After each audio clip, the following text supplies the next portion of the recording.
antivaleurs sous les fourches codines de nos chroniqueurs.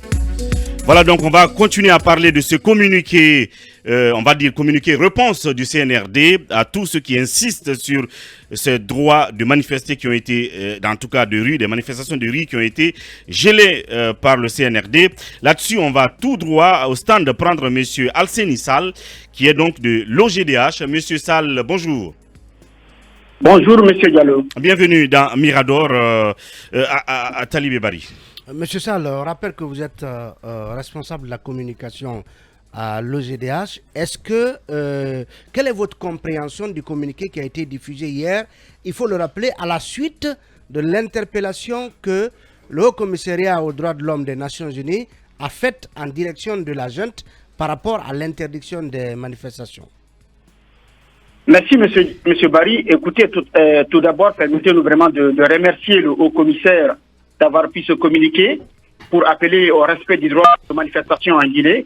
Car comme vous le savez, à l'OGDH, au lendemain du communiqué numéro 12 du CNRD, interdisant le droit de manifestation, notre organisation avait rendu public un communiqué de presse le 14 mai 2022 pour exprimer sa vive préoccupation contre une telle mesure qui, pour nous, constitue une violation de l'esprit de l'article 8 de la Charte de transition, ainsi que le pacte international relatif aux droits civils et politiques.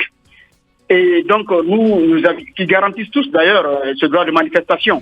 Et à ce titre, nous, on avait appelé même au CNRD d'œuvrer à garantir ce droit de manifestation conformément aux obligations internationales souscrites librement par la Guinée. Et vous n'êtes pas sans savoir aussi quand même que si vous prenez la charte, le CNRD a inscrit quand même le dialogue comme étant une de ses vertus. Donc, à ce titre, nous avions appelé le CNRD à mettre en place un cadre de dialogue représentatif.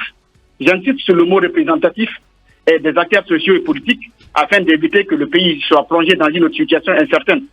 Donc, cette réaction du CNRD pour encore insister sur l'interdiction de ce droit, c'est une mesure très très inquiétante qui risque vraiment de créer des ennuis dans la cité. Est-ce que en faisant prévaloir des garanties avant toute éventuelle organisation des manifestations, le CNRD, quelque part, n'assouplit pas sa position, en tout cas, si on fait un parallèle entre ce communiqué et le communiqué ayant interdit systématiquement toute manifestation? Pour nous, sincèrement, il n'y a pas eu d'évolution, parce que, comme vous le savez, d'abord, si vous parlez en parlant du dialogue, en tout cas, les différents dialogues initiés par le CNRD depuis qu'il est là, le procédé utilisé pour dialoguer n'est pas du tout efficace. Car comme vous avez dû le constater le plus souvent, on met souvent les gens devant des situations de fait accompli, où c'est le CNRD seulement qui vient s'exprimer et les autres ne viennent que pour apporter de la documentation. Donc ça, déjà le procédé de dialogue qui est en cours, il n'est pas efficace. Et deuxièmement, comme vous le savez, l'article 77 de la charte indique que par exemple la question de la durée de la transition, sur la question de la durée de la transition, c'est en commun accord avec les forces vives de la nation. Donc, il y a déjà une violation de cet article dans la fixation de la durée du mandat de la transition. Maintenant, je vois aussi que quand même dans ce communiqué, on essaie de faire porter, en tout cas, la responsabilité de la sécurité des manifestations aux organisateurs. Non, M. Barry, dans tout État responsable, il appartient à l'État de garantir les manifestations.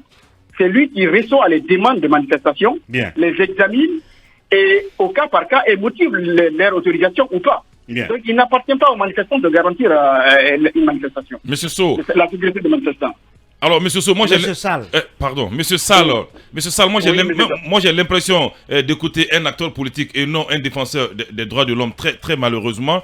Dites-nous clairement, quelle est aujourd'hui la nécessité et l'urgence d'organiser des manifestations? Écoutez, vous êtes libre d'avoir votre opinion, M. Kaba, je respecte votre opinion. Et vous savez quand même, nous sommes dans une démocratie où les modes d'expression varient en fonction du contexte. La liberté de manifestation et de réunion, c'est aussi sont des modes d'expression dans un état de droit et démocratique. Lorsqu'il n'y a pas de processus, il n'y a pas de mécanisme de rapprochement des situations, de dialogue avec les autorités, les gens doivent utiliser ce que la loi leur permet pour manifester leur désapprobation par rapport aux actes qui sont posés par les autorités d'une république. C'est ça aussi la démocratie. Bien, mais il y a un cadre qui est mis en place. Pourquoi vous ne dites pas aux acteurs politiques, venez à la table de négociation? Monsieur Sall, peut-être pour avancer rapidement, et dernière question. Oui. Vous êtes justement un acteur de défense des droits de l'homme. Au regard de la situation, de cette crispation, de ce rapport de force latent, vous, qu'est-ce que vous recommandez à toutes les parties, la junte, les partis, les entités politiques, peut-être pour se donner une dernière chance, afin d'éviter les conflits à l'interne, mais aussi des sanctions à l'extérieur? Écoutez, nous l'avons dit sincèrement dans nos déclarations. Aujourd'hui, comme vous le savez, vous les médias, vous le dites tous les jours, nous revenons de loin.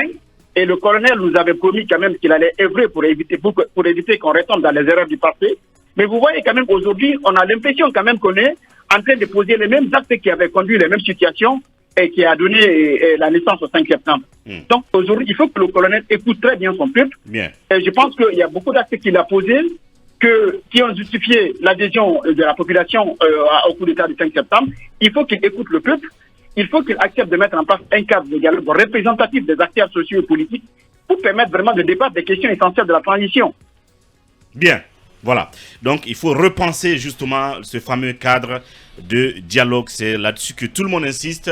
Monsieur Sall, merci pour votre lecture et votre réaction. Merci beaucoup. Merci, M. Diallo. Voilà.